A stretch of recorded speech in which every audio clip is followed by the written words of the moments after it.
continues its march across the state of New York.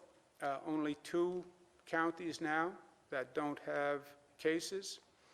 These are the overall numbers. 59,000 people tested positive, 8,000 currently hospitalized, 2,000 ICU patients, 3,500 patients discharged.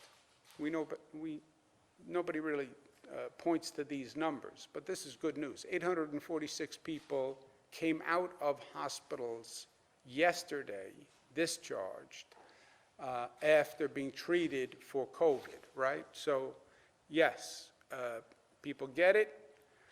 80% have either self-resolve or have some symptoms at home. 20% go into the hospital. Majority of those get treated and leave. It's the acutely ill, by and large, who are the vulnerable population. And that's what we're seeing more and more. The deaths went from 728 to 965.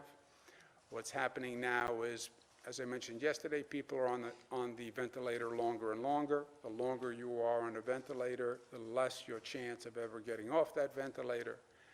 And that's what we're seeing.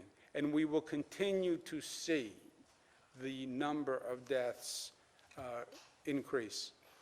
In terms of most impacted states, again, New York is still number 1. Total new hospitalizations, these are the charts we look at every night.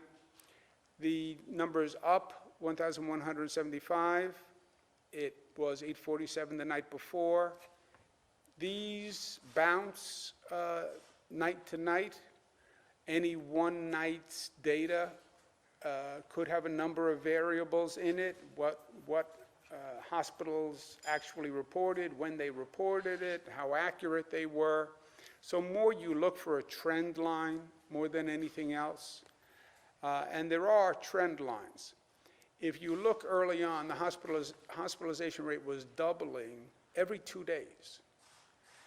Then it doubled every 3 days, then it doubled every 4 days. Now it's doubling every 6 days. So you have almost a dichotomy. The doubling rate is slowing, and that is good news.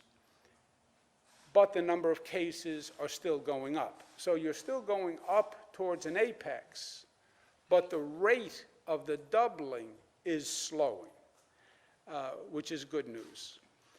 Change in daily ICU admissions. You see a tick up in the ICU admissions, but again, you look for the trend line among those columns more than the individual columns. Change in daily intubations. We don't normally run this chart, but these are the people who are most seriously affected. And again, you see a trend line in that. You see some aberrations, March 26th, the 290, but you see a trend line. And the trend line is what we're watching. You also see a trend line in people being discharged, okay? And this is a dramatic trend line. So people came in, they started to get treated,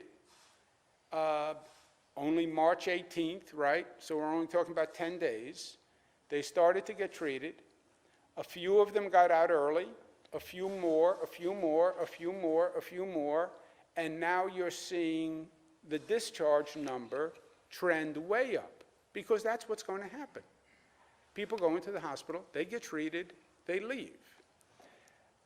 Those that are acutely ill get put on a ventilator, and then it's the inverse dynamic. The longer they're on the intubator, the longer they are intubated, the longer they are on the ventilator, the higher the mortality rate. Again, perspective, these are the numbers.